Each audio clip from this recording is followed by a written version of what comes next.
What's up, y'all? LTJ Regis here. This is throwing light, and if you're not throwing light, you're not acting right. Before we get started, remember, y'all, subscribe to my YouTube channel. I am going to just keep saying this. It's LTJ is here, just like my Instagram. So you can go to that. Remember, all the throwing light episodes are there. Throwing light tour. I'm doing my Louisiana Words tour right now, which is my fiction poetry tour for the state of Louisiana, the LGBTQI plus community. I'm promoting that right now, so you can see the videos from last year that I'm posting. But really pumped up this year. We've got a good cast of people. I'll be touring three cities: Lafayette, Baton Rouge, and New Orleans. 3 days in a row: January 3rd, 4th, and 5th. July 3rd, I will be in Lafayette at 4:30 p.m. at Cavalier House Books. In downtown Lafayette on Saturday, a special 4th of July show, 3 p.m. at George's Place. We got a stat cast there. It's going to be about like 10 writers, 10 readers at that show. Come check that out. It's Independence Day. Reading and independence go well together. And then we'll be in New Orleans on Sunday, July 5th at 5 p.m. And we'll be doing our show there at the Always Lounge and Cabaret. And you guys, we have another Throwing Light panel that will also be that same day, July 5th at 3 p.m. So 2 hours prior at Always Lounge and Cabaret, we'll be having our Throwing Light New Orleans panel. So it's going to be a big month starting out in July. We're working on the Throwing Light television show. We're actually going to be meeting the production this month, so we'll start cranking out episodes for that. It's going to be a totally different format. There's a lot going on, y'all, so I need y'all to keep up. I need y'all to help me out and be there and support it and start spreading the word and getting into it, okay? With that being said, we are starting episode 166 here with my friend Pup Oso. How are you, Pup? Woo! Bark, bark, bark. I'm good. How are you? That, but I don't know how to speak bark. I So speak human anyways, too. so you can teach me that at some point or some time. All right. So I think you're not the first pup I've had on. You might be the first one that's actually been on. It started out and when they're pup mask. This is going to be great because there's a lot of people that watch this show that have no idea what any of this extravagant phenomenal creative community ways of identifying ourselves as being pups or pets. um, my IML brother Jamal, who was International Mr. Leather in 2024, was a pup, but he definitely helped propel in the pet movement, starting to get more diverse people. So I know that was part of his reign. And he succeeded in that as we've had a lot more pet competitions coming up. So you know what? Let's help our audience, okay? Let's start easy for them, okay? How did you get involved in becoming a pup? Woo. I want to say it was probably like 4 years ago now. I had a Really, only buddy four that years. um, just invited me out to go to the first pup night. I remember the first time I went there, I was like real confused on what was going on. Like, why is everyone here wearing masks? This is kind of weird. But I mean, everybody was like super friendly, and at the time, the bar that has it here, which is a TMC, does like they have like an MC that comes in and talks about they have like contests and all that kind of stuff. So it was very like active, and there was stuff going on. So it was entertaining at least. So that was really like my first toe that I dipped in, and then that same friend of mine took me to a local store here. But it was packaged, and they had pup mask, right? And so I put my first one on, was just like the face muzzle at first, because I was still kind of a little uneasy, I guess, about putting on a pup hood and kind of understanding it. Yeah. So that was my first one, and it wasn't actually until I went to Dory Alley one year and I went to Mr. S and put on the full blown like hood that I would just like became engulfed in like the headspace and all that kind of stuff that you get into. But that's kind of how I first started getting into it. But outside of that, just going every month to pup nights and interacting with the community and popping out with everybody and being online also helped a lot too. Once, there's a lot of puppies on Instagram. So once you get an Instagram account, everyone's like, oh my God, there's a new puppy. So yeah, so that's kind of how I got into it. Just a friend took me Four to a first pup night. years, man. That's like, you It's know, 24 in dog years. okay. That's hilarious. Okay. Sorry. You've got way more experience than I thought actually now though. So I'm not gonna yeah. So okay, but you're very good at it. So I'll give you that. You're very you seem Thanks. to and what I mean by that is that you're good at being yourself in that headspace as Pup Yeah. Oso. And you have a lot of you are radiant. I believe you attract a lot of people and you're very involved, you're very social. I mean, I see you online and you're very funny. And that's something that, you know, I'll maybe want to get in a little bit later. Let's flesh you out a little bit more for everybody. So, when you talk headspace, what do you mean? Um, well, headspace for me, at least, it's going to be kind of different for everybody, but for me, it's once you kind of put on the hood, you just kind of get in the zone of just being a puppy, right? So it's for me, it's I tend to try to be a little bit more charismatic. I'm a little bit more playful. I kind of run around and I like to make people laugh and smile. So I mean, I always carry my glitter bone with me. So I'll be like, put their bone on my nose and let's do a trick. So it's just kind of like getting into that role play mode, I guess, too. So that's kind of what the headspace is for me. It varies though, right? So if I'm in a playful mood, at a pup night, I'm going to be in that headspace. If I'm uh, doing other more intimate things, that's a completely different kind of headspace that you kind of get into, right? But it's just that mindset of whatever kind of space that you're in or whatever you're interacting with. At least that is for me anyway. Well, I mean, like you dance a wonderful line of taking yourself serious and not too serious at the same time. Yeah, And I don't think people you when I say you like you do it well, I mean like you're I don't know how to explain it to you. You walk this line of being able to take things that maybe we take too seriously and present them in a comical way that we can yeah. all be like, you know what, we do act like that, or we do these things. You know what I'm saying, like that. And I think that's cool because you're able to be playful in our culture and nothing's ever coming from a place of malice or anything. You're always doing things in a way like, oh, silly us, look how we Yeah. behave, that type of thing, you know what I'm saying? And I think that's really cool. You don't have a lot of like, community gestures. You don't have very many community gestures that are just, I mean, here to, there's only one of you, and I give you I don't know any other that I know, especially in the state of Texas. And I would say I'm international now. There's only one of you. Yeah. So I think it's really cool. And so what has being a pup fulfilled for you? Like how has that been? What has it brought to your life? I mean, it's brought honestly a lot of joy just in general. I think, I before becoming a pup, I'd gotten out of a really long 8-year relationship that wasn't very kinky, and that kind of ended. And then I found this new community of people that were just a lot of fun. And I had always been kind of kinky, but wasn't really so much kinky in that relationship. And once I got out, found the pump community, it was kind of like a gateway to just like everything, right? Because um, being a pup, you're going to be exposed to other kink events. You're going to get into other kinks you probably never found. I mean, I found my love for like rope bondage through pup play. I specifically found my love for latex through pup play as well, going to the kink events and meeting other like rubber puppies, and that inspired me to create my own latex garments and do all that kind of stuff. So it's just really Which inspired me a you're lot. phenomenal at that too. I want to clap Thank that. you. If there's ever a drag race for pups, watch out. You're going to Right? make it past the first episode for sure. Yeah.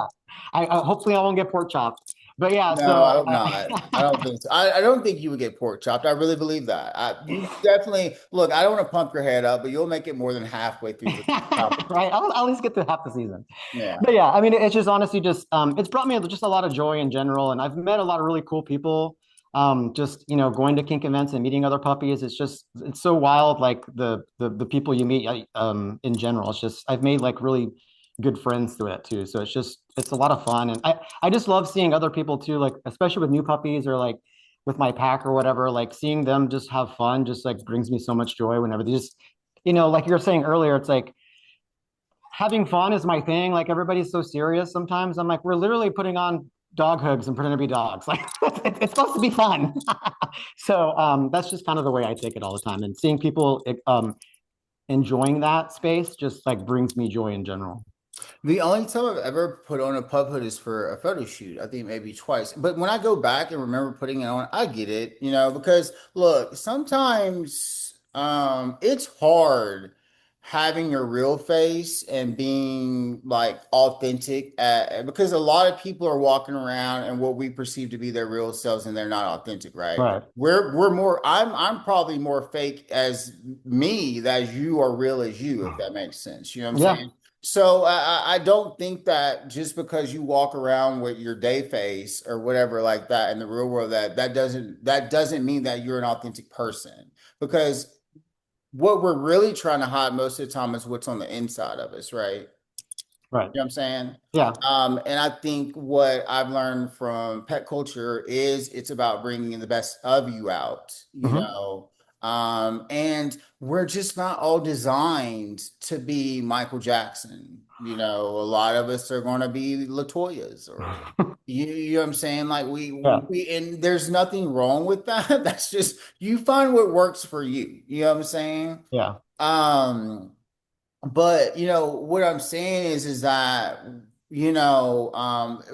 occasionally I'll come across this competitor type and contest, and it's the one that is competing for the people that are shy. Yeah. Like it's the person that competes because like, hey, I don't have the loudest personality, but I still have something of value to give to the community and things like that. Like I get that. And I get it because we all have our talents and we're not all drag we don't all have drag queen personalities. Yeah. So, and so I don't want to call it they're not background leaders. They just don't, they're not, what am I looking for here? Probably just not as extroverted as a lot of other people. Yeah, and I think a lot of people think sometimes in leadership or even being yourself, there needs to be a certain assertiveness that you have to have and who you are. And obviously, in a topic we don't talk a lot, but there's the whole submissive angle there. Hmm. So, there are tons of people that are built just to be submissive. It doesn't matter if you're a man, woman, and everything in between. There are submissive men that are heterosexual. There are dominant women that are heterosexual. You know what I'm saying? Right. And vice versa. Um, what do you think, okay, what do you think has been one of like the coolest moments as your authentic self in which maybe you did something or made an impact that you didn't realize that you were doing? Because you're just being yourself, right? Yeah. Has anyone ever been like, you know what, if you hadn't have shown up as you in this moment, I would have never become me in this moment? Yeah, I mean, I do like it does warm my heart sometimes because I do get like random messages like online a lot of times that just say that, you know, my videos just make them laugh. They're like they're having a bad day or whatever, and it just kind of brings them a little bit of joy. And every time I read one of those, it always just like hits me because it's just that's why I do it, right? Like I'm not trying to go out there to do anything. I don't like if I have a specific agenda of what I'm trying to do. It's just like an idea pops in my head, and I'm like, oh my god, that's so funny to me. I want to just do that and put it out there and see if anybody else like enjoys it, right? Like Yeah. that's how a lot of that stuff works. And when people like receive that as just like, oh my God, I was having a crappy day or whatever, and I watched your video and it just like made me laugh, right? Like that's to me of like why I do it. I'm like that just brings me a lot of joy. So, I know you work from home, so you're able to put in Yeah. a little I'm able to envious of easily do that. it A that way. little Yeah. envious of that. There you go. But okay, but so the videos that he's talking about is also important, which I know from day one when I messaged you and Yeah. said you should keep this going. Yeah, you So, did. what are your episode? What now? I think I'm on 26 was the last one I Yes. did. Yeah. So, talk a little bit about Oso Important. Yeah, so it just came, like a lot of ideas that come to me just kind of randomly popped in my head. And I was just kind of thinking a lot of like Saturday Night Live, right? When they do like headlines or Weekend Update, where they're just like talking about whatever kind of story. But I wanted to do like a kink angle on it, right? So a lot of the themes and stuff that I do are mostly kink related, or I'm just kind of making fun of myself, or getting Nut his little airtime. Um, but yeah, and then just and then as it kind of grew, I started talking about like when I would go to an event, like I think I did one on IML, I think I did one on MAL. If they're just a fun way to like talk about the things that are going on and kind of like take the take the piss out of it, just make fun of it, like, and have a good time about it, right? Like, No, I'm waiting to be on the show. Like I know people literally keep saying like I need to have like a guest spot. I'm like, I know, waiting. I Because need to I was figure it like, you out. can have Nut interview me. Let's talk about Nut for a little bit, okay? So is Nut around? Do you He's have right here. there's Nut, y'all? That's Nut. Hey Nut. I can't do his voice because I need a filter. Hey guys. Oh god.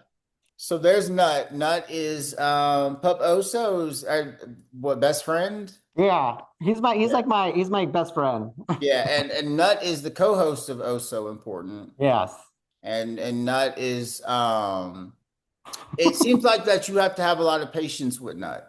I do. He Yeah. tries to be real funny. He gets me in a lot of trouble, but he's a good guy. Is he a good guy? Yeah, he's a good guy for the most part. So yes, if you should do, you should have Nut interview people I and bring me on the show. So yeah. I'm wanting to do that's so important. Being creative has been very, very. I think that's what's most, and what I want to start kind of homing in is to the overall here is your creativity. Um, it's hard. It's hard for people to think about what they want to eat. You know what I'm Yeah. saying? And yet to put an identity together um that you feel communicates the more jovial parts of your personality. Does it take a long time for someone to develop into even, when you're starting out, I would imagine there's a lot of nerves and uncertainties about how you should behave and how you should act, protocols. Um, was there ever a time where you were just very unsure of how you should navigate the community? I mean, for me, not really. Like, I feel like naturally I'm extroverted anyway. And really when I started like looking into like just pup player things in general, right? I mean, there's guidelines to how you're supposed to do things, but there's really no rules, right? Like there's really no rules in pup play. There's really no anything. It's whatever you and whoever you're going to be interacting with consent and agree to do. That's the way I've always led that way, right? Even like when I'm at talk at a pup event or talking to new puppies or people in general, I say, oh, I'll say this is typically how something happens, but again, there's no rules. It's going to be whatever's, personal to you or whatever makes sense to you. So I don't think I've ever been like apprehensive about any of that, but I don't know if that's just me in general. I'm kind of extrovert. I'm going to do whatever. I'm going to do what I want anyway. Like whatever happens, happens. But like, Well, you brought up another interesting consent. yeah. Let's talk consent and then talk has someone ever done anything unconsensual to you? So first consent, and when you're saying consent for pup play, because consent is a very broad term and it's for any kind of consensual sex. Yeah. But when you're involving pup play, what are some things that you're consenting to? Well, just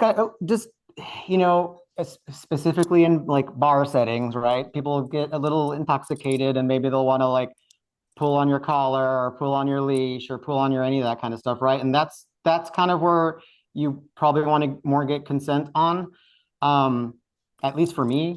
I have had someone pull my face thing off once at a bar and it completely like took me out of headspace. And it was really floored, and it was kind of just a weird night. But so that's the kind of stuff that I typically tend to like steer clear of or try to educate people, right? Whenever you're out and they are doing something, I say, hey, you got to ask if you're going to do that, right? Or that kind of stuff. So yeah, I mean those are usually the types of things that I steer clear of. The other kind of consensus, like in general, right? Even if you're not in a pup hood or whatever, it's just getting, consent to touch somebody or pat them on the head or do whatever. I can't believe I'm going to use this analogy, but like in football, if someone has long hair, the hair is considered part of their uniform. So if you Yeah. touch it, like it's fair game. So when you see somebody and they're in, their realm, their headspace, like it doesn't mean that you can go and touch it. And I always tell Right. this story about Austin Abernathy because that was one of my first encounters with him, and I just told this on his on their IML 48 episode. But when I was meeting him, he was preventing some drunk, straight bachelorette like girls or whatever stopped from there was a mosh pit going on and they were just trying to treat it like a zoo. Right. And he stopped in to kind of be like, hey, these aren't animals. These are, Right. what I'm saying? Like, and you can't just go over there and just start doing all kinds of things. That's for anything. Well, yeah, For even me, on the even basic form, I don't like someone to touch me that I don't know yeah, anywhere, without my permission. So it's the same thing. You don't want someone to touch you or touch anything that you own right. without your permission. It's that It's the simple. same. It's the same thing even with like the latex thing too, right? Like I've people are I get it, they're interested, but I've had like my latex, like people would snap it and stuff. I'm like, you can't do that. Like if you have like a long fingernail or something, you're gonna rip it, and it's that whole thing. But so it's just yeah, I mean it's just general kind of consent stuff. Yeah, a lot of people, but God, I don't want to use the word dumb, but uninformed. Sure. Yeah, there's a lot of just look, there are no people in rural areas talking about consent. That's just Right. it's about accessibility to words, language, actions, and if that's not a conversation, like think about it, like an average woman in our country has to fight every day to prevent unconsensual things from happening to them, Yeah. because it's a part of, in certain cultures, you're going to have more aggressive masculinity and and in some ways that's acceptable. Just think about all of the like misogyny that's accepted, just in our framework that we Yeah. don't buck or we just kind of like, oh, or whatever. We're towards the end now. I'm going to ask you the same question I asked everybody that is on here. Let me see if there's anything else I want to bring up. I don't think so. Is there any gossip, anything I want to put on the spot? You're a big Drag Race fan, right? I am, yeah. So you've been watching the season? Yeah, I watch Yeah. I have to watch it early Friday morning because everybody spoils it online. So that's like the first thing I do Friday morning is Yes. watch the episode. Yeah, they do spoil it. I stopped watching regular Drag Race seasons after season 13. I was just really put a bad taste in my mouth. And then and RuPaul's character and what the show used to be, it's changed so much, Like, I mean, Yeah. I was watching previews for Canada's Drag Race All Stars because I'm a little more invested. Um, I watched the first season of Canada's Drag Race and loved it so much, and I've been a fan since, and I've been over on that train. But I've always made it, the All-Star seasons were always my favorite.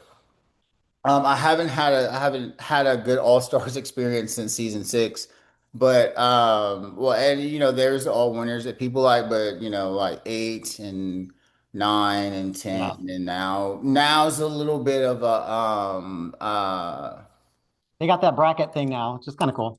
it's cool. It's cool. It's cool. It's cool. I would like them to consider that they have this massive network of drag queens that would love the opportunity to come on the show. And I think I would like to see them actually maximize giving us more queens if they want to even give them a second chance, as opposed to bringing back queens that we've seen 4 times, which not hating, I'm just saying that it's impossible to not think, except for on non-American seasons. And I'll tell you this, on American seasons, you see someone come back for a third or fourth time, you're like, oh, they're going Yeah. to make it to the end, right? But not on the other seasons. You come back a third time, you You better better hope bring you it. don't land in the bottom because they are sending you home because you're there for a third time. I'm telling you, France and what I hear about Canada coming up. But anyway, so. I know you're a super fan, so I hope the season continues to go well. I have no idea who I really like at this point, but Joey J is gay. That's what I know. Yeah, he made me laugh. This he was like cracking me up on this last Joey episode. J. I I didn't think it enjoyed was. Vivacious too. All Yeah, right, she was here's my fun. last question. So, is there any aspect of our community that you feel that we are not shedding enough light on that we should be? I mean, probably honestly, it's just like that there's other pets, right? I mean, I think that's usually the biggest argument a lot of times is that, pup nights are always so focused on pup culture, but there is also other pets and critters and things out there that exist. So I think that that's probably one area. I mean, I know there's some cows that are here in Dallas. I've seen a couple of kitties before. So seeing those types of pets come out more would be cool or shining light on them, even though there's not so many of them. But I think that's something that is worth, you know, mentioning. In high school they called me Zebra. I did grow up in a Is it really? racist place, y'all. So there you go. Grew up in And North I have a Louisiana. friend the other day that, They called me he Zebra. called you zebra. So maybe I might show up. I don't know Yeah, if that's we can get you a my little. I can make don't you a little zebra print latex, and you can come. You can come out as a wait. zebra. So doesn't isn't it peyote that tells you your animal spirit or something like It that? might be. I don't know. We got to take a trip to like some Native American village and do peyote together and figure Yeah. out what it is. Right. If not a zebra, a giraffe. All right. Well, thank you so much for coming on here. I was excited to have you. It's such a really, we have all these, people with missions on here. It's nice to take a little break. Yeah. There's no missions here. It's just having And fun. just have someone that's just having fun. No clear, just here to keep us laughing and put the glitter bone on the Yes. nose. And bring Nut up so Nut can say everybody. Bye, Nut. I hope I you interview me one day. you will. Last thing. So, are you going to be in Dallas this weekend? Next Yeah, weekend? I'll be around this weekend. Well, if you guys don't know, the Mr. Dallas Eagle competition is next weekend in Dallas. I'm not going to promise anything, y'all, but I will be in Dallas and I will try to make my way over there. But kudos to Randall, Nerdy Otter for an incredible year, an incredible Yeah. presence, and a unique platform, and a phenomenal performance at IML. Yeah. So if you're watching this, Randall, but I think I'll drop by. I'm coming in for Father's Day and I've got some things to do. But I'm an Eagle. I have to go by. And then You have everyone's going to. to know I'm there. There's no It's not like I can hide it. They're going to know. All right, y'all. Well, that has been another episode of Throwing Light. Pup Oso, you got one last thing to do. If you're not throwing light, you're not acting right. Yeah. Take your hood off and say hello. It's me. Woo! See y'all Bye, later. guys. Bye.